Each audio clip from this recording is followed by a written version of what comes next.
Hello student. तो ये हमारा कोर्स रहेगा जेई मेंस के लिए और नीट वाले बच्चों के लिए जो एनटीए द्वारा जो पेपर कंडक्ट करवाया जाता है। आप देखिए जो ये कोर्स होगा किसके लिए होगा ये। एक तो हमारे जो नीट एस्पिरेंट है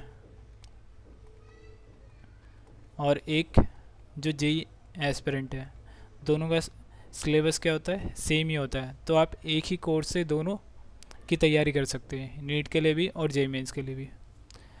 तो आगे चलते हैं। यहाँ पे ये नीट यूजी और जेई मेंस के लिए कोर्स बनाया गया, डिज़ाइन करा गया स्पेशली। पहला हमारा इनऑर्गेनिक केमिस्ट्री है। ये 2025 से 26 में जो भी तैयारी कर रहे हैं बच्चे, 26 के लिए जो भी तैयारी कर रहे हैं उनके लिए मेन कोर्स है। अब देखिए इस कोर्स में क्या क्या है। पहला इसमें बेसिक इनऑर्गेनिक केमिस्ट्री देखेंगे, लेक्चर नंबर फर्स्ट है ये। अब आपके पास जो भी होगा, जो नोटबुक है, नोटबुक निकाल लीजिए। जो भी यहाँ पे चीज़ बताऊंगा आप उसको नोट डाउन करते रहिए। अब नोट्स कैसे बनाना है और कैसे आपको शॉर्ट नोट्स बनाना है वो सारा ये डिटेल में इसी लेक्चर में बता दूंगा। आपको क्या क्या रेफरेंस बुक लेनी है। तो आगे चलते हैं यहाँ पे।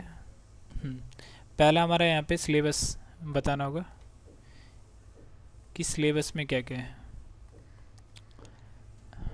पहला हमारा आईयूसी का जो सिलेबस है, इनऑर्गेनिक केमिस्ट्री, जो 2025 और 26 के लिए ये एनटीए द्वारा रिलीज़ कर जा चुका है ये। अब देखिए इसमें सबसे पहले जो सिलेबस में है, पहले हमें बेसिक आईयूसी करना होगा, ये हो गया।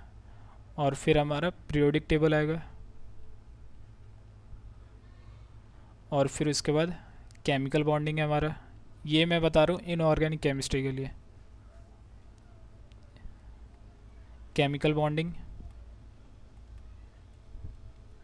फिर हमारा कोऑर्डिनेशन है,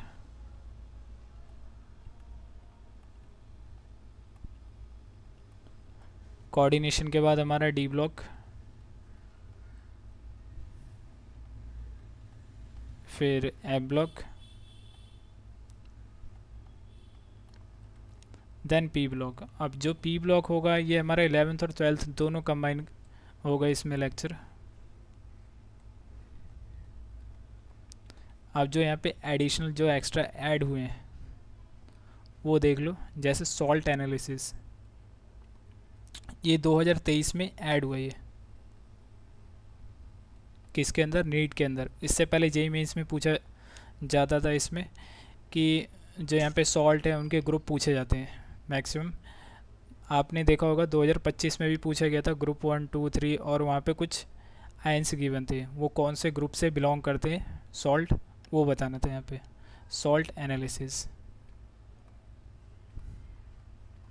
यहाँ से एक ही क्वेश्चन होता है, एक या दो क्वेश्चन आते हैं। अब जो डिलीटेड पार्ट है उसका देख लेते हैं सिलेबस के। एक तो हाइड्रोजन, ये डिलीट हो चुका है, s block. Then metal energy,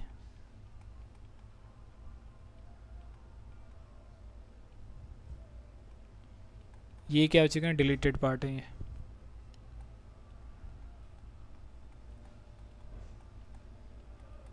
मगर ये भी हमें हल्का फुल्का इनका नॉलेज होना चाहिए, क्योंकि जो चैप्टर यहाँ पे डिलीट हो चुके हैं इनसे जो भी चैप्टर है इनका लिंक भी होता है चैप्टर से। तो हल्का फुल्का हम हर लेक्चर या चैप्टर जो भी लिंक होगा वहाँ पे कर लेंगे, एस डी ब्लॉक या मेटल एनर्जी के कुछ कंसेप्ट। अब देखिए नोट्स कैसे बनाना है आपको। आगे चलते नोट्स की बात कर लेते हैं। यहाँ पे क्लास नोट्स। अब जो नोट्स होगा यहाँ पे हैंड रिटन कराऊंगा मैं। अब इसको आपको नोट कैसे करना है, अब मैं क्लास में क्या क्या लिखवाऊंगा वो देख लीजिए। पहला तो इसमें स्टार पॉइंट होगा हमारा, स्टार कंसेप्ट।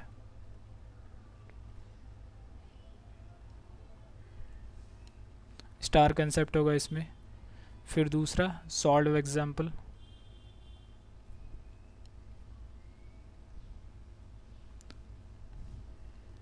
फिर एमसीक्यू होगा।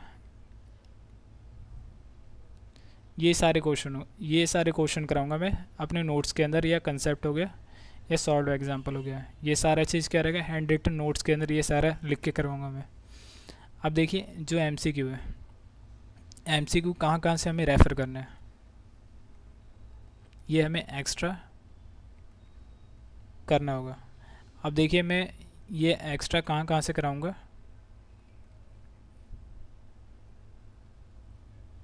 एक तो जेई मीन्स के, जे मीन्स पीवाईक्यू, ये करना है हमें। और जो एनटीए ने एक टेस्ट सीरीज़ बना रखा है एनटीए अभ्यास, वहाँ के भी अच्छे क्वेश्चन है, तो वहाँ के भी क्वेश्चन एक बार देख लेंगे।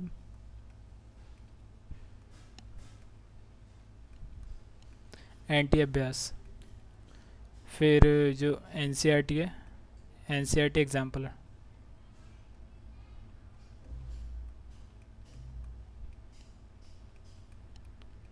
एनसीईआरटी एग्जाम्पलर भी देख लेंगे।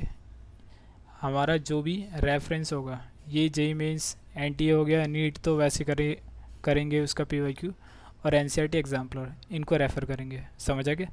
अब आपको रिवीजन कैसे करना है, रिवीजन के लिए भी तरीका बता रहा हूँ, किस प्रकार से आपको रिवीजन करना है।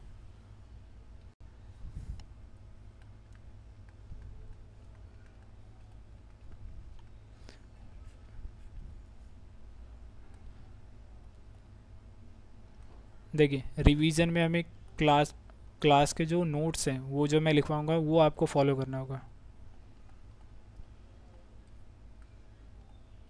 क्लास नोट्स जो हो गए, इसमें क्या क्या हो गए, जैसे स्टार पॉइंट मैंने यहाँ पे लिखवाया था, स्टार कंसेप्ट या स्टार पॉइंट लिख लो। जो भी स्टार पॉइंट्स होंगे उनको आपको रिवीजन करना होगा। और अगर आपको न्यू एमसीक्यू करना होगा, वो मैं स्पेशली अलग से करवा दूंगा, न्यू एमसीक्यू सॉल्व। अब यहाँ पे आपको क्या चीज़ नहीं करना है वो बता देता हूँ। कोई भी अदर जो रेफरेंस बुक होती है वो आपको फॉलो नहीं करनी है। नो रेफरेंस बुक, कोई भी रेफरेंस बुक नहीं लेनी। आप जो यहाँ पे नोट्स होगा उसी पे ब्लाइंडली आपको फॉलो करना होगा। No other coaching material, no other coaching material, कोई भी अदर कोचिंग मटेरियल आपको नहीं लेना है। जैसे एलन हो गया, आकाश हो गया, और भी अदर जो इंस्टीट्यूट के जो कोचिंग मटेरियल होते हैं उनको फॉलो नहीं करना है। वो बेकार में उसमें क्या होता है, आपका टाइम वेस्ट होगा। जो एनसीईआरटी है, एनसीईआरटी से ही पेपर बनेगा, इस साल भी, अगले साल भी, और आने वाले साल में भी। हमेशा एनसीईआरटी को बेस बना के यहाँ पे एनटीए क्या करती है, क्वेश्चन पेपर डिज़ाइन करती है। तो हमें पीवाईक्यू जो जेई और नीट के हैं, और यहाँ पे एनसीईआरटी जो एनसीईआरटी हो गया, और एनटीए अभ्यास हो गया, एनसीईआरटी एग्जाम्पलर हो गया, इन सभी को हमें फॉलो करना है। इससे बाहर कोई क्वेश्चन नहीं आता। अब देखिए आपको जो एनसीईआरटी है, एनसीईआरटी में से आपको क्या रीड करना है। जैसे इसमें कुछ एलिमेंट के यूजेस होते हैं, वो आपको क्या करने हैं, रीड करना है। यूजेस हो गए, और प्रॉपर्टी होगी,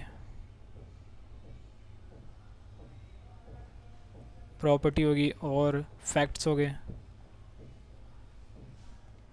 और टेबल हो गया। ये सारी चीज़ क्या करनी है, एनसीईआरटी से आपको फॉलो करनी है। कभी कभी अगर लेक्चर में एक दो पॉइंट रह जाता है तो एनसीईआरटी से आप कवर कर सकेंगे। तो ये सब चीज़ क्या करनी है, आपको एनसीईआरटी से रीड करनी होगी। समझ आ गया। जैसे वे पहली तो यूजेस होगी, फिर प्रॉपर्टी, फिर फैक्ट्स, फिर टेबल। अब चलिए अब आगे चलते हैं यहाँ पे।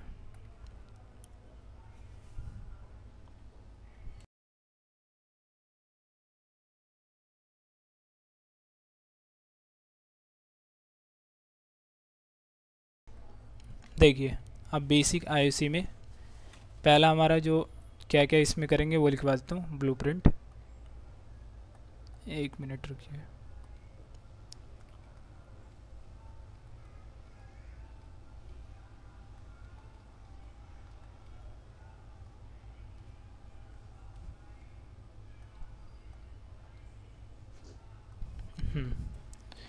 पहला इसमें देखेंगे हम एटम। एटम हो गया, फिर एटम के अंदर क्या आता है, इलेक्ट्रॉन हो गया, इलेक्ट्रॉन, प्रोटॉन, न्यूट्रॉन,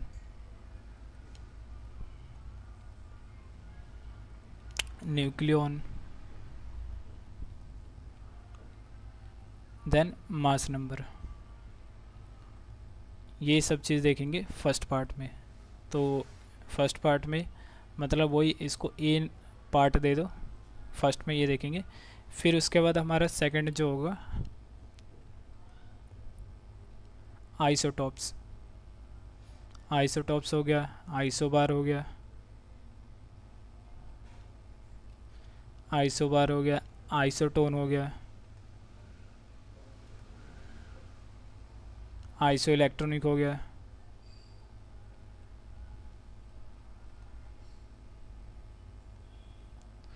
आइसो डाइफर्स हो गए,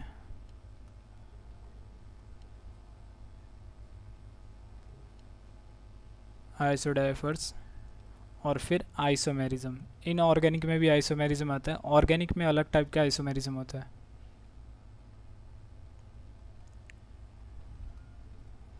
इसमें आइसोमेरिज्म। अब देखिए अगर यहाँ पे ऑर्गेनिक और इनऑर्गेनिक में देखें, ओसी में भी होता है और आईओसी में भी होता है। ऑर्गेनिक केमिस्ट्री में देखोगे अगर स्ट्रक्चरल स्टीरियो, तो इसमें चेन पोजीशन, और स्टीरियो केमिस्ट्री में ज्योमेट्रिकल आइसोमर, ऑप्टिकल आइसोमर, इसमें फंक्शनल मैटर, रिंग, ये सब आता है ऑर्गेनिक में। अब यही अगर इनऑर्गेनिक केमिस्ट्री में देखोगे तो यहाँ पे कोऑर्डिनेशन में पढ़ेंगे ये। कोऑर्डिनेशन में स्टीरियो केमिस्ट्री में हमारा ज्योमेट्रिकल और ऑप्टिकल आइसोमेरिज्म देखते हैं ओनली। मतलब यहाँ पे लिंकेज हो गया, आयनाइजेशन आइसोमर हो गया, हाइड्रेशन आइसोमर हो गया, तो ये सब चीज़ इसमें देखेंगे।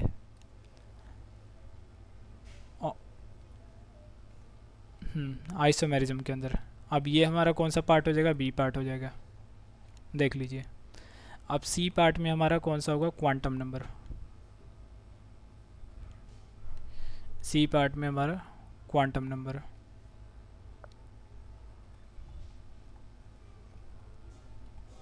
क्वांटम नंबर में जैसे पहला हो गया एन, एल, एम और एस। तो ये क्वांटम नंबर में चार चीज़ें देखेंगे।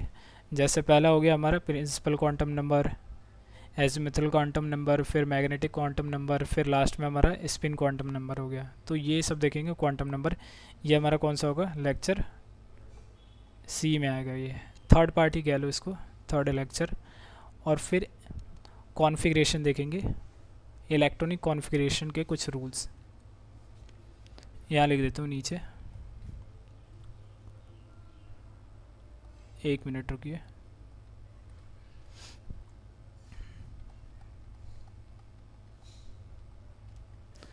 इलेक्ट्रॉनिक कॉन्फ़िगरेशन,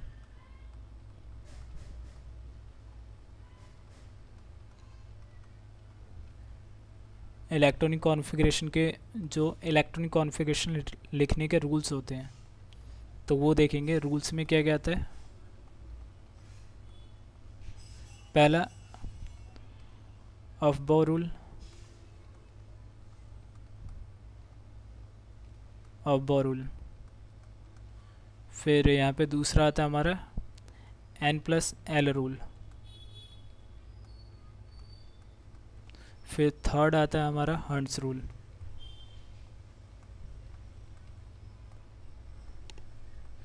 ये सभी रूल किसके लिए होते हैं, इनको कह सकते हो एनर्जी रूल। ये तीनों रूल किसके बेस पे होते हैं, एनर्जी के बेस पे, इनको एनर्जी रूल कहते हैं। अब लास्ट हमारा कौन सा रहेगा? लास्ट हमारा रहेगा Pauli principle, Pauli Pauli principal.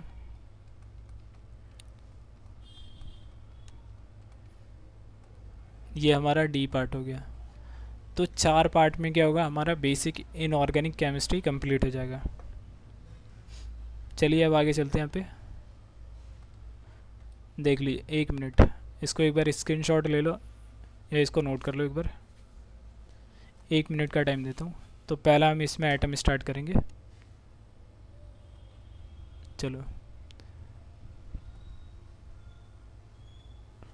पहला हमारे यहाँ पे क्या है, एटम।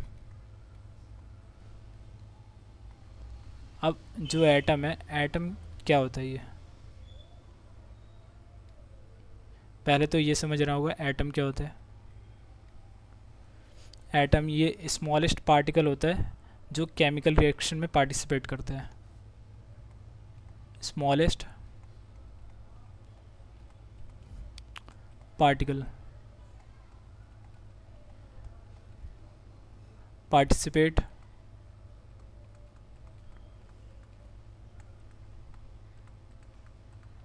इन chemical reaction. 1 minute, chemical reaction में क्या करता है, पार्टिसिपेट करता है। अब इसके अंदर ये क्या कंसिस्ट करता है, 3 चीज़ें कंसिस्ट करता है, इलेक्ट्रॉन, प्रोटॉन और न्यूट्रॉन। Consist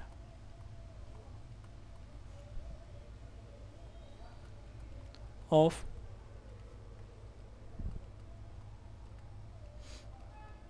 fundamental particles. कुछ फंडामेंटल पार्टिकल्स क्या करता है, ये कंसिस्ट करता है। पहला इसमें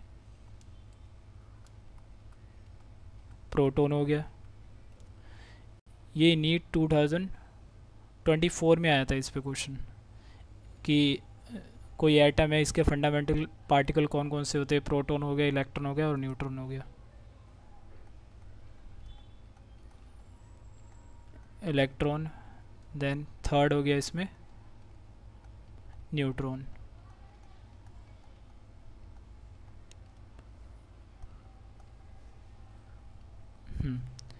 अब देखिए जो प्रोटॉन होता है ये पॉजिटिवली चार्ज स्पीसीज है।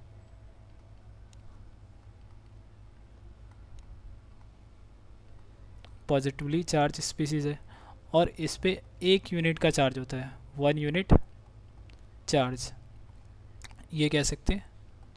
और ऐसी जो इलेक्ट्रॉन होता है ये नेगेटिवली स्पीसीज होता है,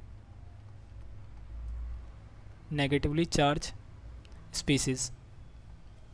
और इस पे भी क्या होता है, 1 यूनिट का चार्ज होता है, कैसा, नेगेटिव का। अब आगे हमारा न्यूट्रॉन। न्यूट्रॉन कैसा होता है, एक न्यूट्रल स्पीसीज होता है,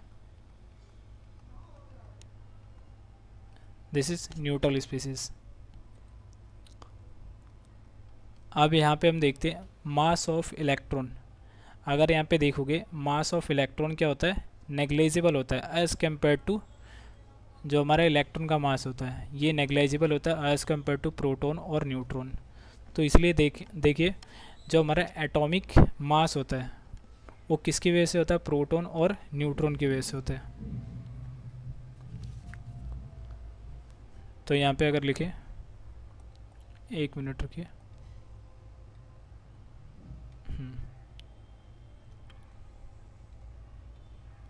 mass of electron negligible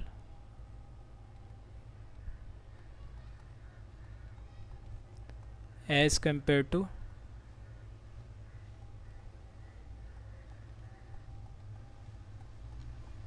proton and neutron। Proton और न्यूट्रॉन के कंपेयर में जो इलेक्ट्रॉन का मास होता है हम उसको नेगलेक्ट कर देते हैं, एटॉमिक मास में उसको काउंट नहीं करते। समझ आ गया? तो एटॉमिक मास किस पे डिपेंड करेगा, अगर यहाँ पे लिखे एटॉमिक वेट, या एटॉमिक मास भी कह सकते हो। ये मेनली किस पे डिपेंड करेगा? डिपेंड ऑन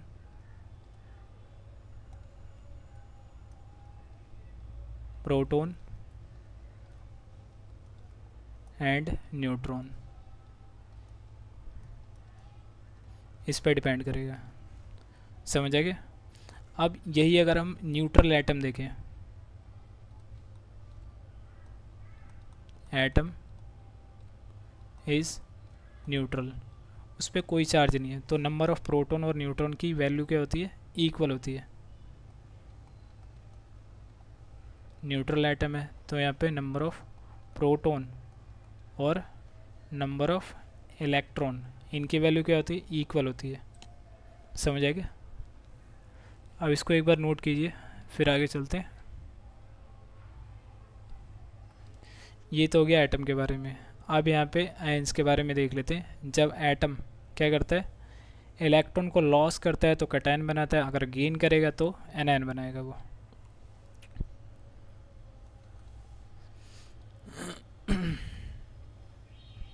तो एक मिनट रुकिए। Lost of electron result in cation formation, result in cation formation। जैसे हम सोडियम का एग्जांपल ले लेते हैं। जैसे हमारा क्या है? सोडियम है, ये एक इलेक्ट्रॉन लॉस करता है। देखिए इसका एटॉमिक नंबर 11, मास होता है 23। अब एक इलेक्ट्रॉन लॉस करेगा तो इस पर पॉजिटिव चार्ज आ जाएगा। समझ आ गया? अगर यहाँ पे इसका प्रोटॉन देखिए, प्रोटॉन क्या होगा? 11 होगा, इलेक्ट्रॉन भी क्या होगा? 11 होगा अभी। अब हम कभी भी जो एटम है, जो एटम होता है, कभी भी अपने न्यूट्रॉन और प्रोटॉन को लॉस नहीं करता। हमेशा लेन देन कहाँ से होगा? इलेक्ट्रॉन का। इलेक्ट्रॉन को लॉस करेगा, इलेक्ट्रॉन को गेन करेगा, क्योंकि न्यूक्लियस के अंदर क्या होता है? प्रोटॉन और न्यूट्रॉन, इनको निकालना क्या होता है? बहुत ज़्यादा मुश्किल होता है। इसलिए हम क्या करते हैं? जो एक्सचेंज होगा यहाँ पे इलेक्ट्रॉन का होगा। यहाँ पे प्लस चार्ज का मतलब एक इलेक्ट्रॉन इसने क्या कर दिया? लॉस कर दिया। समझ आ गया? तो प्लस में ई इस साइड लिख देंगे, तो प्रोटॉन तो उतना ही रहेगा 11, इलेक्ट्रॉन की वैल्यू चेंज हो जाएगी, ये हो जाएगा 10। समझ आ गया? अब एक एग्जांपल देखिए, M2 पॉजिटिव है। M2 पॉजिटिव से M5 पॉजिटिव में आने के लिए कितने इलेक्ट्रॉन लॉस करने होंगे? देखिए ये तो पहले 0 पे आएगा, या यहाँ पे 2 से इसका डिफरेंस लीजिए 5 का, कितना आएगा? 3। तो 3 इलेक्ट्रॉन का क्या हो गया? लॉस करा इसने। समझ आ गया? -3 इलेक्ट्रॉन कर दिया इसने। और आगे अगर एक और एग्जांपल देखें, -2 से कहाँ पे जा रहा है? +2 पे जा रहा है। तो यहाँ पे देखिए पहले जो ये एटम है, जो ये आयन है एनायन, तो पहले तो ये किस में? न्यूट्रल में गया होगा, तो ये कितने इलेक्ट्रॉन क्या करेगा? गेन करेगा? 2 इलेक्ट्रॉन गेन करेगा। ये 2 इलेक्ट्रॉन इसने यहाँ पे क्या कर लिया? गेन नहीं, लॉस करेगा, क्योंकि माइनस चार्ज है ना। अब इस पर पॉजिटिव लाने के लिए लॉस करेगा, 2 इलेक्ट्रॉन यहाँ से लॉस करेगा, तो ये 2 हट जाएंगे, तो इस पर न्यूट्रल हो गया ये। और 2 इलेक्ट्रॉन क्या करेगा? ये लॉस करेगा, तो यहाँ पे क्या आ जाएगा? पॉजिटिव चार्ज आ जाएगा। समझ आ गया? अगर ओवरऑल यहाँ पे देखें तो -4e का यहाँ पे क्या करा है? इसने लॉस करा है, लॉस, ये भी यहाँ पे लॉस है। 2 इलेक्ट्रॉन का यहाँ पे लॉस करा है और यहाँ पे 2 का, तो ओवरऑल कितना आ गया? 4 इलेक्ट्रॉन यहाँ पे लॉस करेगा। देखिए इतना समझ आ गया? अब आगे चलते हैं। ये हो गया हमारा कैटायन। अब एनायन के बारे में देख लेते हैं। एनायन में क्या होगा? एटम के ऊपर कैसा चार्ज आ जाएगा? नेगेटिव चार्ज आ जाएगा। इस पे एटम के ऊपर कैसा आ रहा है? Positive charge. अब इसमें कुछ भी नोट करना है तो नोट कीजिए, फिर आगे चलते हैं। अब अगला हमारा क्या है?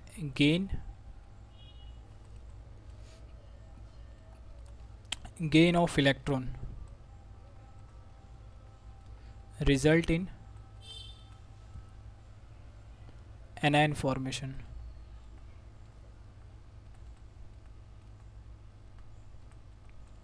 anion formation। तो अगला ये स्टेटमेंट है। अब इसका एग्जांपल देख लेते हैं। जैसे ये नाइट्रोजन है, नाइट्रोजन ने क्या करा, 3 इलेक्ट्रॉन गेन करा, तो इसके ऊपर कितना चार्ज आ जाएगा, -3 आ जाएगा। माइनस का क्या बता रहे हैं, इस पर 3 एक्स्ट्रा इलेक्ट्रॉन है। अब यही कोई एक्स एलिमेंट ले लेते, एटम ले लेते हैं, इसने 4 इलेक्ट्रॉन गेन करा, तो इसके ऊपर क्या आ जाएगा, -4 का चार्ज आ जाएगा। और यही एक्स का अगर +2 लेते हैं, और ये कहाँ पे जा रहा है, -2 पे, तो इसने कितना इलेक्ट्रॉन लिया होगा। देखिए पहले ये तो न्यूट्रल हुआ होगा, इसने 2 इलेक्ट्रॉन यहाँ पे लिया होगा, तो यहाँ पे ये न्यूट्रल हो गया, और फिर यहाँ पे 2 और इलेक्ट्रॉन लेगा, तो यहाँ पे माइनस चार्ज आ जाएगा इसके ऊपर। तो ओवरऑल कितना आ गया, 2 इलेक्ट्रॉन इसने गेन करा। समझ आ गया, यहाँ भी हमारा गेन करे, गेन।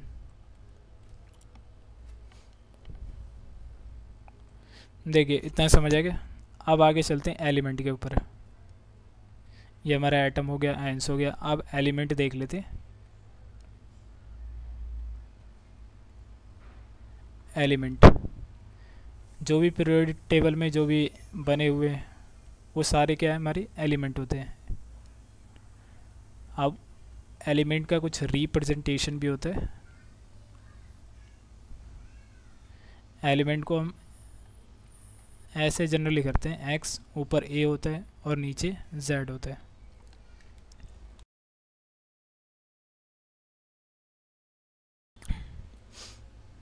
और यहाँ पे देखिए जो जेड होता है, जेड को कहते हैं एटॉमिक नंबर। एक मिनट, एटॉमिक मास होता है ये। ए तो हमारा एटॉमिक मास होता है, और जो हमारा जेड होता है एटॉमिक नंबर होता है।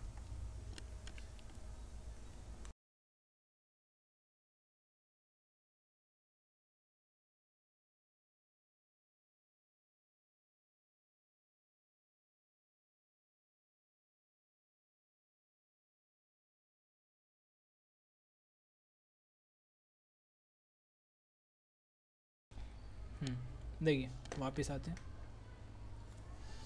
तो हमारा जो ए होता है इसको हम क्या कहते हैं, एटॉमिक मास, ये नंबर। और जो हमारा जेड होता है एटॉमिक नंबर होता है।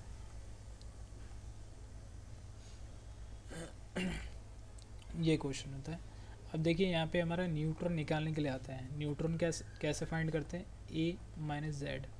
जब हमारा एटॉमिक मास होता है उसमें से एटॉमिक नंबर माइनस करोगे तो इससे हमारा क्या आ जाएगा, न्यूट्रॉन आ जाएगा। इस पर स्टार लगा लेना, ये हमारे स्टार पॉइंट हो गया। अब एक नीट 2021 और 22 में क्वेश्चन आया था, 22 का था ये। इसमें ऐसा एक एलिमेंट दे दिया था 103 और 228। अब यहाँ पे क्या पूछा गया था, इलेक्ट्रॉन, प्रोटॉन और न्यूट्रॉन।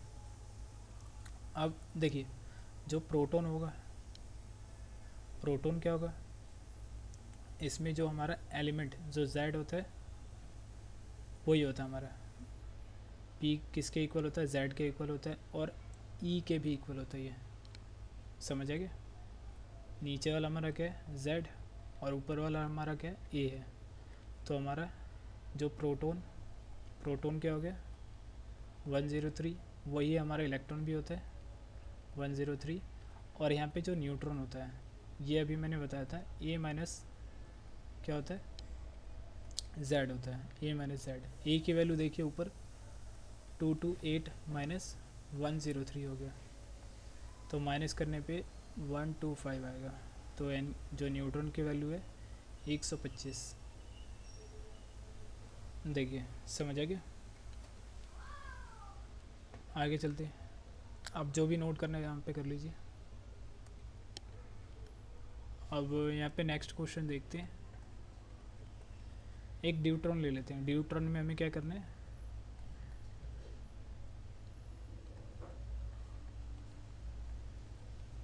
ड्यूटेरियम या चलो ड्यूट्रॉन रहने दो, ड्यूटेरियम इसका साइंटिफिक नेम है।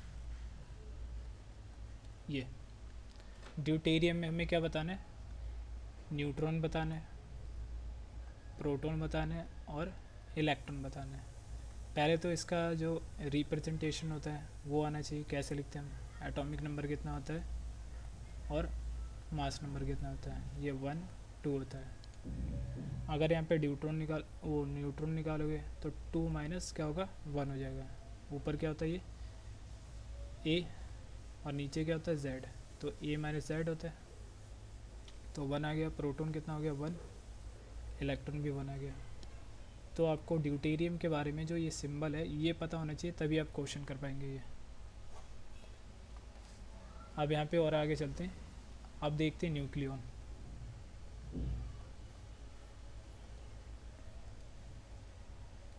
न्यूक्लियॉन क्या होता है,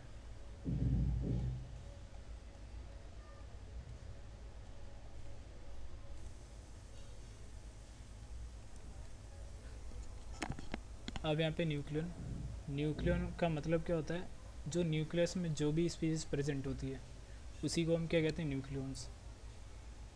स्पीसीज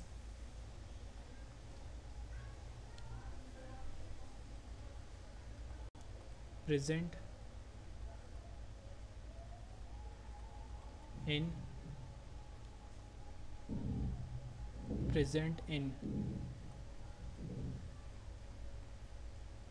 न्यूक्लियस, जो एटम के जैसे मान लो ये एटम हो गया और ये क्या हो गया, न्यूक्लियस। न्यूक्लियस में क्या होता है, प्रोटॉन और न्यूट्रॉन होता है, यह न्यूट्रॉन प्रोटॉन, और बाहर क्या होता है, इलेक्ट्रॉन चक्कर लगाता रहता है ऑर्बिट के अंदर।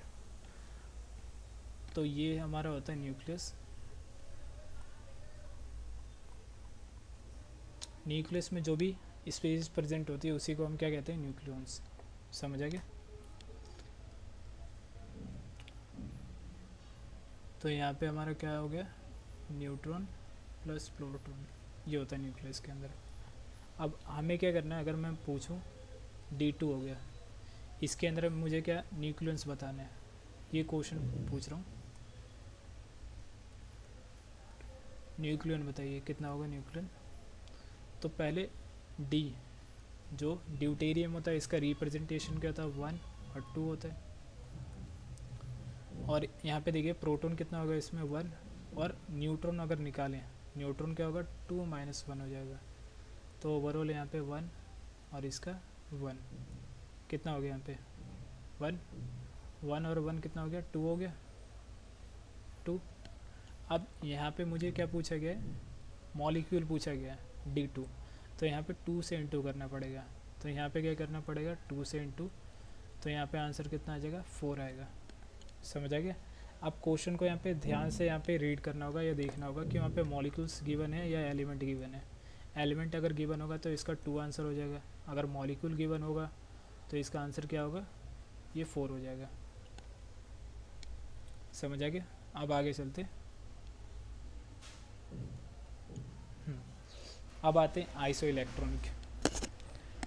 इलेक्ट्रॉनिक नहीं, आइसोटर्म।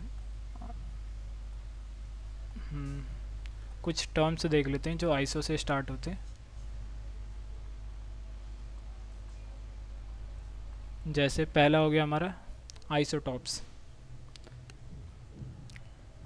पहला हमारा आइसोटॉप्स। आइसोटॉप, एक मिनट रुकिए। आइसोटॉप क्या होती है, ये स्पीसीज़ ऐसी स्पीसीज़ होती है जिसमें क्या होता है, एटॉमिक नंबर सेम होता है और डिफरेंट मास नंबर होता है। तो यहाँ पे पहले डेफिनेशन लिख देता हूँ, species having same atomic number and different mass number.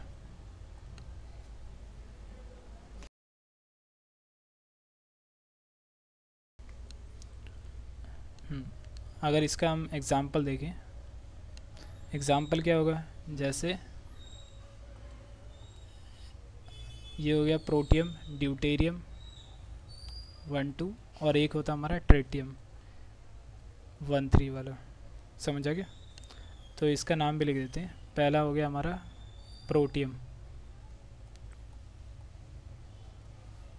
Protium हो गया। दूसरा होगा हमारा ड्यूटेरियम,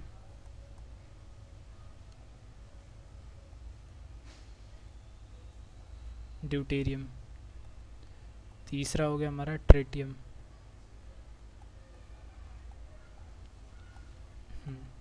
अब यहाँ पे कुछ चीज़, जैसे प्रोटियम सबसे मोस्ट अबेंडेंट एलिमेंट है, हर जगह ये पाया जाता है, ये कह सकते हैं यहाँ पे मोस्ट अबेंडेंट, सबसे ज़्यादा पाया जाता है ये।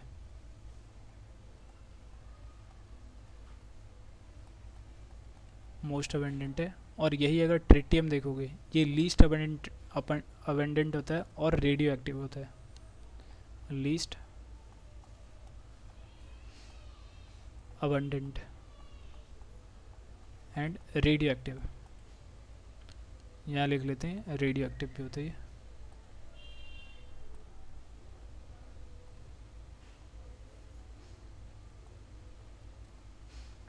Radio active. अब ये जो रेडियो एक्टिव है, ये कहाँ पे मिलेगा आपको, एनसीईआरटी के हाइड्रोजन चैप्टर के अंदर मिलेगा।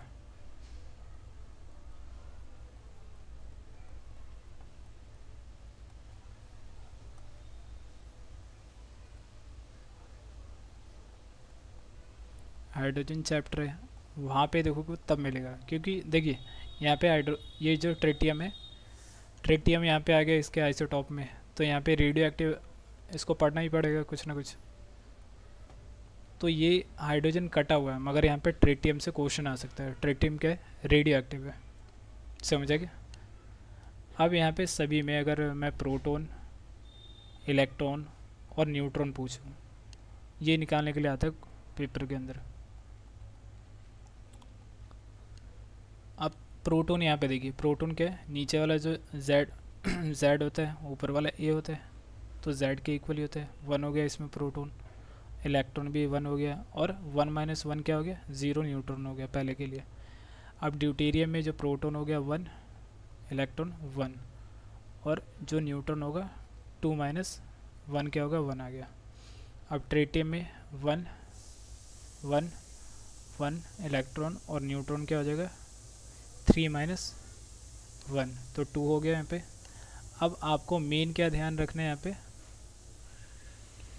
ये बातें ध्यान रखनी है, जो न्यूट्रॉन की यहाँ पे बातें लिखी गई हैं, समझ आ गया। इसमें ये पूछ लेगा कि ऐसा एलिमेंट बताइए जिसमें क्या हो, न्यूट्रॉन की वैल्यू 0 हो, तो वो कौन सा हो जाएगा, प्रोटियम हो गया, समझ आ गया। तो ये स्टार पॉइंट हो गया। और स्टार में भी जो ये प्रोटियम है, प्रोटियम का कौन सा, जो न्यूट्रॉन है, ये याद करना होगा। क्वेश्चन कैसा पूछेगा, न्यूट्रॉन लेस स्पीसीज कौन सा है, क्वेश्चन ऐसा होगा, neutron less species, neutron less species. तो यहाँ पे आंसर क्या हो जाएगा इसका, प्रोटियम, प्रोटियम और H जिसका रिप्रेजेंट होता है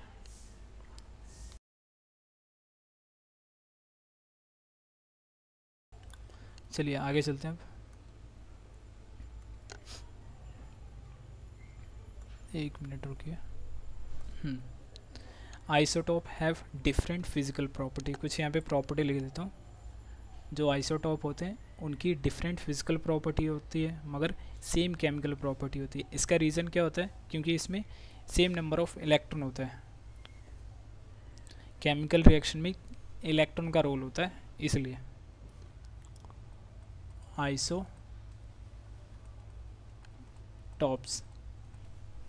has different physical property but same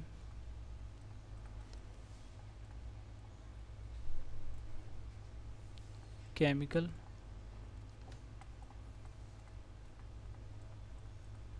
property.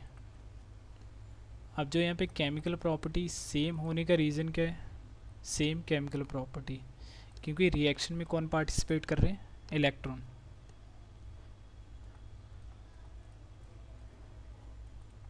Chemical reaction में इलेक्ट्रॉन का रोल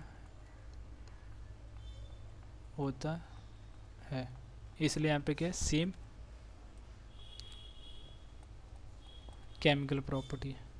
तो सभी के अगर यहाँ पे सभी के अंदर देखोगे, सभी के अंदर क्या है? सेम इलेक्ट्रॉन है। अगर यहाँ पीछे देखें, सभी के अंदर देखिए सेम इलेक्ट्रॉन है, सेम इलेक्ट्रॉन। या आइसोटॉप दूसरे भी एग्जांपल ले लो, इसमें क्या होता है? केमिकल रिएक्शन में इलेक्ट्रॉन का क्या होता है? रोल होता है।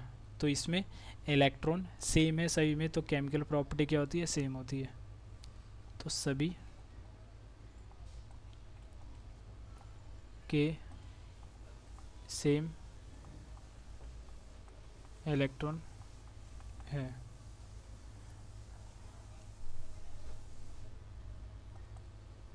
और यहाँ पे दूसरी प्रॉपर्टी देखें तो rate of reaction are different. Rate of जो रिएक्शन होते हैं आर, तीनों के जो रेट ऑफ रिएक्शन है अलग अलग है।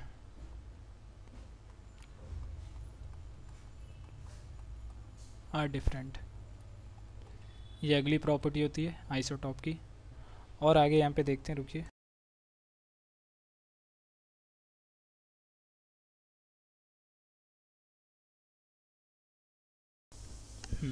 देखिए, अगर यहाँ पे कोई एग्जांपल ले लें, एक मिनट रुकिए। जैसे मैंने यहाँ पे क्या ले लिया? हाइड्रोजन गैस ले लिया और क्लोरीन से रिएक्शन करा रहा हूँ, तो एक ये रिएक्शन है। और यही ड्यूटेरियम ले लिया, ड्यूटेरियम का मॉलिक्यूल, और क्लोरीन से रिएक्शन करा रहा हूँ। तो दोनों रिएक्शन क्या होंगे? अलग अलग होंगे स्पीड पे। यही अगर पहला वाला देखो तो ये कैसा होगा? Fast reaction. और दूसरा वाला जो ड्यूटेरियम से क्लोरीन की रिएक्शन हो रही है, ये स्लो रिएक्शन होता है। और यहाँ पे जो प्रोडक्ट बनते हैं, इस वाले में 2HCl बनेगा और इसमें 2DCl। समझ आ गया? अब यहाँ पे स्लो होने का जो रीज़न है, रीज़न मतलब देखिए यहाँ पे अगर मैं बॉन्ड देखूँ, हाइड्रोजन हाइड्रोजन यहाँ से टूटता है और यहाँ से क्लोरीन क्लोरीन टूटता है, यही है ना। और यहाँ पे D और D, यहाँ से ये टूटेगा और यहाँ पे Cl Cl टूटेगा नीचे वाले में। अब देखिए क्या है यहाँ पे, जो यहाँ पे हाइड्रोजन और ये क्लोरीन है, ये टूटेगा और यहाँ पे HCl का बॉन्ड फॉर्म होगा।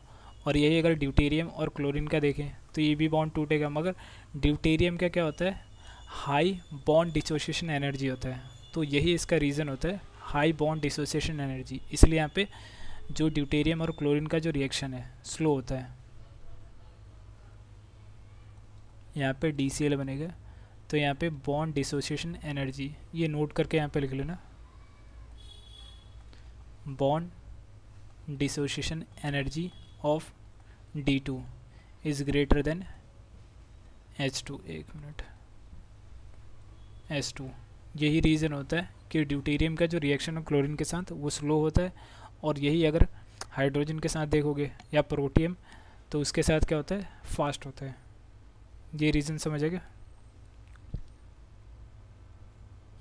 अब यही अगर मैं असर्शन रीज़न बनाऊँ, एक क्वेश्चन इस पर असर्शन रीज़न बना देता हूँ। एक मिनट रुकिए।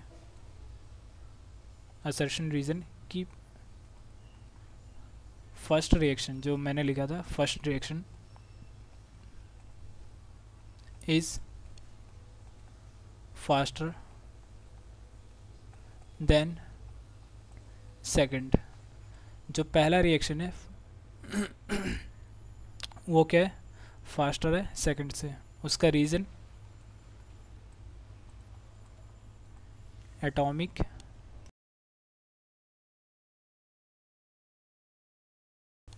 इसका रीज़न देखिए यहाँ पे क्या लिखा हुआ है, atomic weight of deuterium.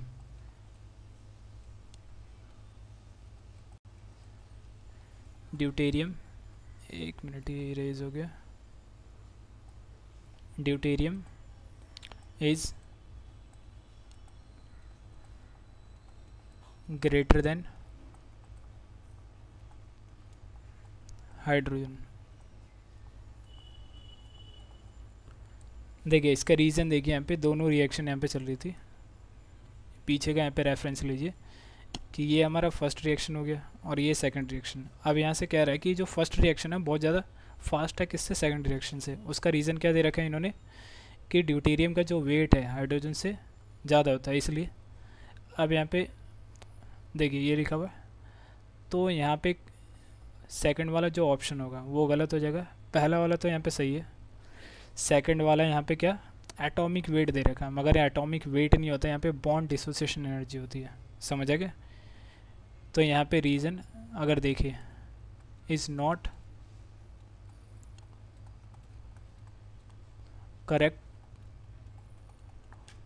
Correctly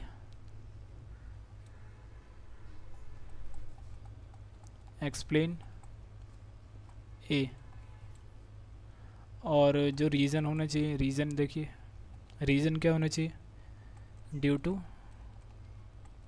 bond dissociation energy of D2 is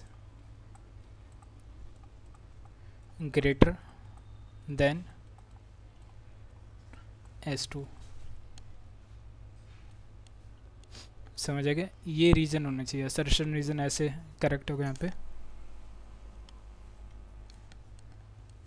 अब चलिए आगे चलते हैं, एक मिनट रुकिए।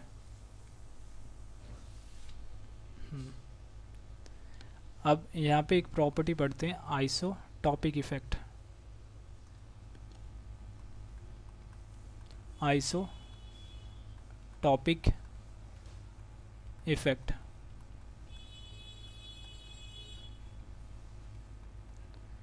अब ये जो आइसोटॉपिक इफेक्ट होता है वो कैसे अराइज होता है, इसमें अराइज जब यहाँ पे जो मास है, मास क्या हो, डबल इंक्रीज हो या ट्रिपल हो, तब उससे आइसोटॉपिक इफेक्ट आता है किसी एलिमेंट के अंदर। जैसे एक मिनट रुकिए, अब इसका डेफिनेशन लिख देता हूँ, एक minute.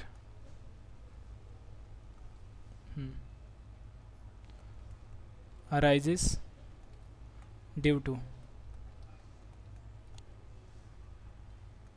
almost double or triple increase in mass। तो ये इसके कारण होता है। अब ये किसके अंदर देखने को मिलता है, only in isotopes of hydrogen. Hydrogen के जो भी आइसोटॉप्स होते हैं उसके अंदर देखने को मिलता है।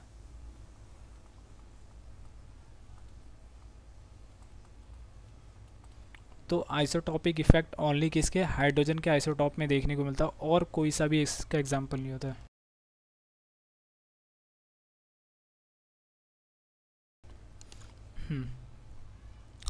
अगर यहाँ पे लिखूँ, एक मिनट 1 1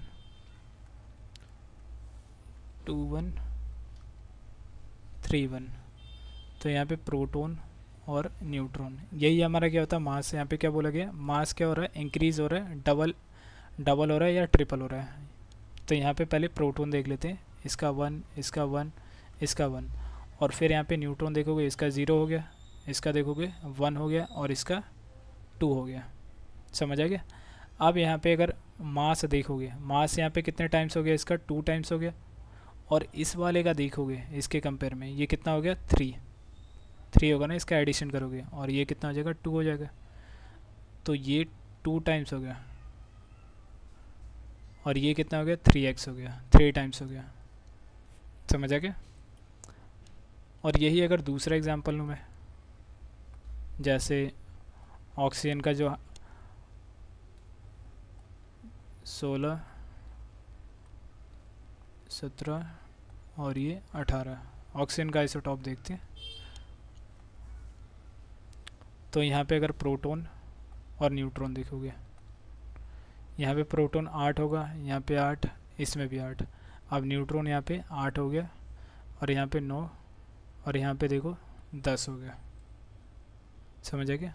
अब इसका एडिशन करो, यहाँ पे कितना हो गया टोटल, ये 16 हो गया, यहाँ पे हमारा कितना हो रहा था, 1 हो रहा था, 1 से 2 टाइम्स हो गया यहाँ पे, फिर ये 3 टाइम्स, यहाँ पे देखोगे ये 16 हो गया और ये 17 हो गया और ये 18 हो गया। तो यहाँ पे आइसोटॉपिक इफेक्ट नहीं लग रहा, ये क्या हो गया, एक ही इंक्रीज़ हुआ है, और यहाँ पे देखिए 18 हुआ है। तो यहाँ पे किसी 2 टाइम्स 3 टाइम्स का यहाँ पे पैटर्न नहीं बन रहा। समझ आ गया।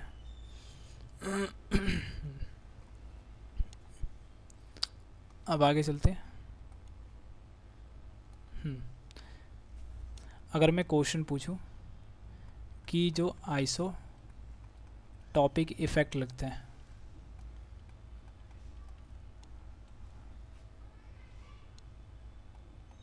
इफेक्ट अकर इन, पहला हमारा OCl, थर्ड हमारा हाइड्रोजन और फोर्थ हमारा कार्बन हो गया। तो कौन सा इसमें आंसर होगा, कमेंट करके बताइए इसका। ये आपके ऊपर छोड़ता हूँ, ये कमेंट में आंसर बता दीजिए, आइसोटॉपिक इफेक्ट किस में लगता है।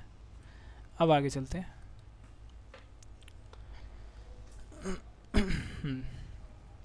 अब कुछ जो हाइड्रोजन के जो आइसोटॉप है और भी प्रॉपर्टी है, जैसे H2D2 और Cl2। जो यहाँ पे मास का अगर हम देखें, मास का या वैन डर वाल्स फोर्स का, मेल्टिंग पॉइंट या बॉइलिंग पॉइंट, उसका ऑर्डर देखें। मास का तो हमेशा ट्रिटियम का सबसे ज़्यादा होगा, ड्यूटेरियम से ज़्यादा, ड्यूटेरियम किससे ज़्यादा होगा, प्रोटियम से। समझ आ गया। और सभी के अंदर कौन सा बॉन्ड होता है यहाँ पे, अगर सभी के अंदर देखोगे कोवलेंट बॉन्ड होता है, क्योंकि यहाँ पे इलेक्ट्रॉन शेयर करके बनाया गया बॉन्ड। सभी में कौन सा, कोवलेंट बॉन्ड या कोवलेंट मॉलिक्यूल भी कह सकते हो, मॉलिक्यूल्स हैं। अब देखिए, हम प्रोटियम से ड्यूटेरियम फिर ट्रिटियम में जा रहे हैं, तो यहाँ पे क्या इंक्रीज़ हो रहा है, पहला इसमें मास इंक्रीज़ हो रहा है। अगर मास इंक्रीज़ होगा तो van der Waals force of attraction ये भी इंक्रीज़ होगा, van der Waals force of attraction increase होगा। फिर यहाँ पे मेल्टिंग पॉइंट इंक्रीज़ होगा, मेल्टिंग पॉइंट अगर इंक्रीज़ हुआ तो यहाँ पे बॉइलिंग पॉइंट इंक्रीज़ होगा। समझ आ गया। और एक चीज़ होता है वॉलेटिलिटी, वॉलेटिलिटी इसमें क्या होगा। अब देखिए इसका एग्जांपल मैं यहाँ पे एक बीकर लेता हूँ। अब यहाँ पे कोई सब्सटेंस या कुछ भी लिख दिया हमने, या वाटर ले लेते। अब नीचे से हम क्या करते हैं, हीट करते हैं। हीट करने पे देखिए मेल्टिंग और बॉइलिंग पॉइंट इसका क्या होगा, हाई होगा, हाई होगा। एक मिनट रुकिए, बॉइलिंग पॉइंट क्या है इसका, हाई है, हाई बॉइलिंग पॉइंट हाई है, तो इसको बहुत ज़्यादा हीट चाहिए, है ना। तो हीट चाहिए तो यहाँ पे वेपर कम बनेगा, अगर बॉइलिंग पॉइंट कम है तो, हाई है तो। एक मिनट, बॉइलिंग पॉइंट हाई है, हाई मतलब बहुत ज़्यादा हीट चाहिए। अब हम थोड़ा थोड़ा यहाँ पे हीट दे रहे हैं, तो यहाँ पे क्या होगा, वेपर कम बनेंगे। ये हमने सैंपल लिया, कोई सैंपल लिया, ये ईजिली वेपरेट नहीं होगा, है ना। अगर यही हम क्या लें, ये इसमें क्या होगा, नॉट ईजिली वेपरेट।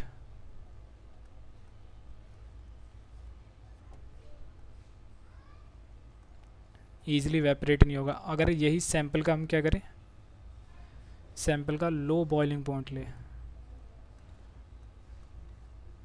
बॉइलिंग पॉइंट ले, एक मिनट, तो यहाँ पे देखिए लो बॉइलिंग पॉइंट मतलब हल्का सा भी अगर हीट दें तो इसमें भाप बहुत ज़्यादा बन जाता है, तो ईजिली वेपरेट।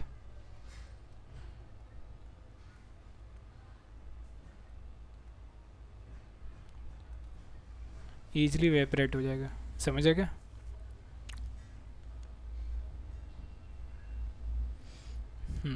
अब एक मैं एग्जांपल लेता हूँ हैलोजन का। हैलोजन में क्या कि जो इसमें फ्लोरीन है, क्लोरीन है और ब्रोमीन है, Br2I2, इन सभी के बीच में कौन सा फोर्स लगता है, van der Waals force of attraction लगता है।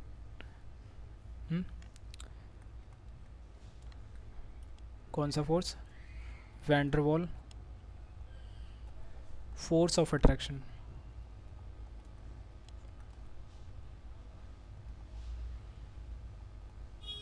फोर्स ऑफ अट्रैक्शन ये लगता है यहाँ पे।